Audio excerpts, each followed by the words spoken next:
Expat Taffy lives in Thailand. He suffered a stroke in 2011, and he is now about 76 years old. He posted his first moon hoax video on October 5, 2012. It was titled Moon Hoax 1. 123 videos later and he's still trying to prove that the Apollo moon landings were faked, despite his early videos claiming that he had definitive proof. All Expat Taffy's videos rely on two things: his pareidolia, he sees patterns in a random stimulus, and his magical non-existent whistleblowers. Let's take a look at one of Expat Taffy's videos. Fake Moon Landings Vol 10, Whistleblowers Hidden Clues. Published on July 17, 2014. Proof of whistleblowers at NASA. To understand why he has failed to prove anything in 6 years, a whistleblower is a person who exposes any kind of information or activity that is deemed illegal, unethical, or not correct within an organization that is either private or public. Those who become whistleblowers can choose to bring information or allegations to surface either internally or externally. Those who release information externally usually do so at the time of the event, when it matters,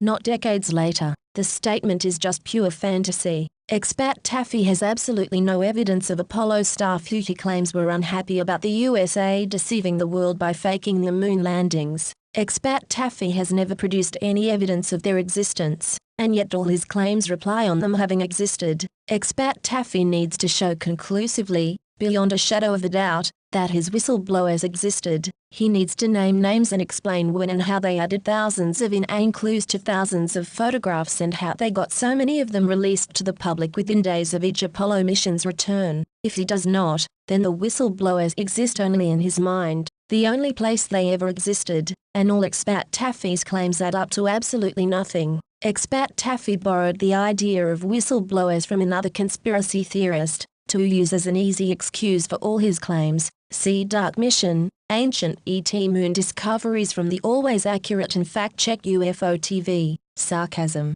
A wizard did it, as Lucy Lawless once said, playing herself on The Simpsons. But what about when? Questioned an audience member. Lucy yelled, "A wizard did it." Expat Taffy's whistleblowers are his wizards. They explain away everything and nothing. And again we see into the mind of Expat Taffy. He believes that he, and he alone, is the only person on the planet able to spot the alleged inane clues left by non-existent whistleblowers.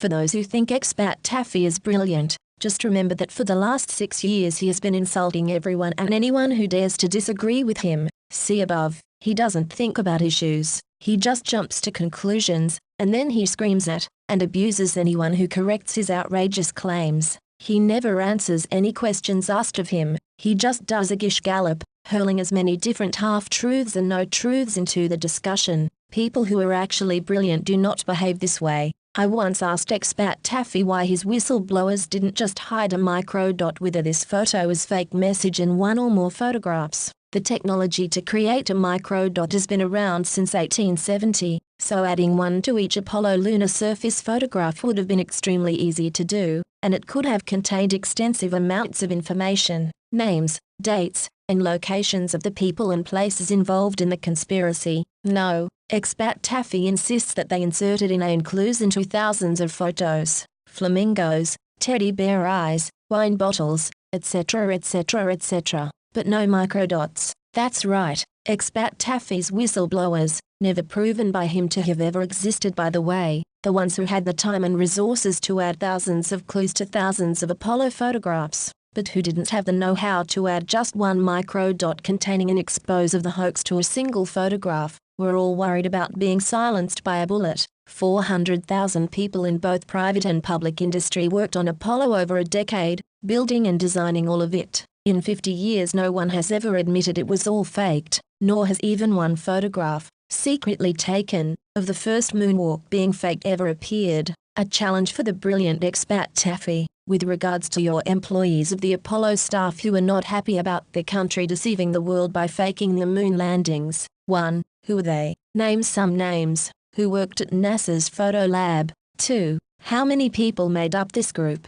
Supply the number 5 or 50. 3. Where did you get this information? What was your source? Name names. 4. As only a certain number of people had access to all the Apollo photos, why do you think for a moment that it would have been hard for authorities to find out who inserted your inane clues? 5. Why not go public in 1969, on live television, with all the proof and admit that the moon landings were faked, for fear of being assassinated afterwards, as per 4. Identifying the clues now puts them in danger. Well done. 6. Why put thousands of inane clues into thousands of photographs in the hope that someone might find them 50 years later? And do you really think that drawing is you? We look forward to your clear and detailed response, but we're not expecting one.